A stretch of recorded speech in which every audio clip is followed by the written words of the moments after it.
అందరికీ నమస్కారం.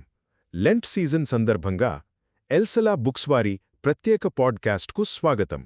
ఈరోజు ఎపిసోడ్లో మన జీవితంలో అకస్మాత్తుగా వచ్చే దుఃఖం అనే తుఫాను గురించి, అలాగే ఆశ అంతా కోల్పోయిన ఆ కష్టకాలంలో దేవుని ప్రేమ మనకు తిరిగి ఎలా జీవాన్నిస్తుందనే లోతైన విషయం గురించి మాట్లాడుకుందాం. దీన్ని స్పష్టంగా అర్థం చేసుకోవడానికి ఒక 3 ముఖ్యమైన విషయాలు చూద్దాం. మొదటిది, దుఃఖం అనేది అచ్చం ఒక ఆకస్మిక తుఫాను లాంటిదండి. అరిజోనా ఎడారిలో ఇసుక తుఫాను గురించి మీరు వినే ఉంటారు కదా, లేదంటే చికాగోలో కురిసే భారీ వర్షం, లేదా మిన్నెసోటాలో వచ్చే మంచు తుఫానుల గురించైనా ఆలోచించండి. అవి ఎంత సడన్గా, ఎంత బలంగా విరుచుకుపడతాయో కదా. మన జీవితంలో దుఃఖం కూడా అంతే. ఏమాత్రం ఊహించని విధంగా వచ్చి మన దారిని పూర్తిగా మళ్లించేస్తుంది.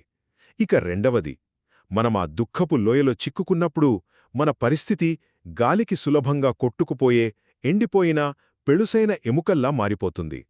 అబ్బా, ఇంక అంతా ముగిసిపోయింది, ఇక ఏ ఆశా లేదు అని ఆ క్షణంలో మనకు ఖచ్చితంగా అనిపిస్తుంది.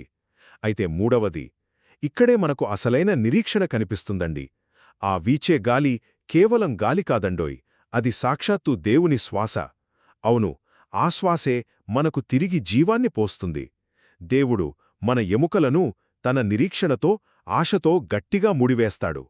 మనకు ఎదురయ్యే ఈ కష్టాల తుఫానులు కేవలం తాత్కాలికమే కాని దేవుడిచ్చే ఆశ ఎప్పటికీ శాశ్వతంగా నిలిచిపోతుంది. సో, ఈ మొత్తం విషయాన్ని ఒక్క మాటలో చెప్పాలంటే, మన జీవితంలోని కష్టాలు, తుఫానులు తాత్కాలికమైనా, దేవుని అపారమైన ప్రేమ, కరుణ మనల్ని ఎల్లప్పుడూ ఒక శాశ్వతమైన ఆశతో కలిపే ఉంచుతాయి.